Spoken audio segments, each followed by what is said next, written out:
That was legitness. ওই ফুলা কি হইছে আব্বা? কিরে তুই স্কুলে গেলি না কেরে? আরে আব্বা আর কইও না। কি কইতাম না? আরে আব্বা আর কইও না। আজকে না ম্যাডাম স্কুল আইছে না, স্যারে স্কুল আইছে, এর কারণে গেছি না। ম্যাডাম স্কুল আইছে না দিকে তোর কি হইছে? তে তুই স্কুলে গেলি না কেরে? তুই তোর স্কুলে যাবি, ম্যাডাম দিয়া তোর কিতা?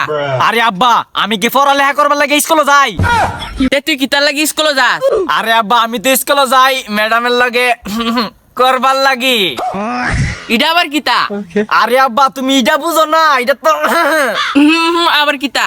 আরে আব্বা তোমার কি খুললে করা লাগবো নাকি? হইও খুললা কয় লাগবো, খুললা ক। আরে আব্বা আমি না ম্যাডামের লগে প্রেম করি, এর কারণে আমি স্কুলে যাই, ম্যাডামরে দেখতাম। মন্দির ফুট কয় কি?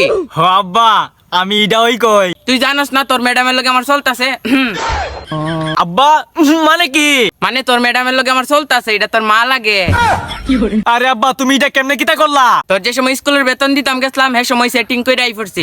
আরে আব্বা তুমি কি আমারে একটা সুযোগও দিবা না? যতটা ম্যাডাম আয় অতটা ম্যাডামের লগে তুমি সেটিং করে লাও। তুমি তো আমারে একটা সুযোগ দাও না, ফুতের একটা সুযোগ দাও, তুমি খালি বারে বারে সেটিং করে লাও। আরে ফুলা বাদ দে, এটা তোর মা লাগে, আর ডিস্টার্ব করিস না। আচ্ছা আব্বা আর ডিস্টার্ব করতাম না। ঠিক এইভাবেই ছেলের মন ভেঙে দেয় তার বাবা।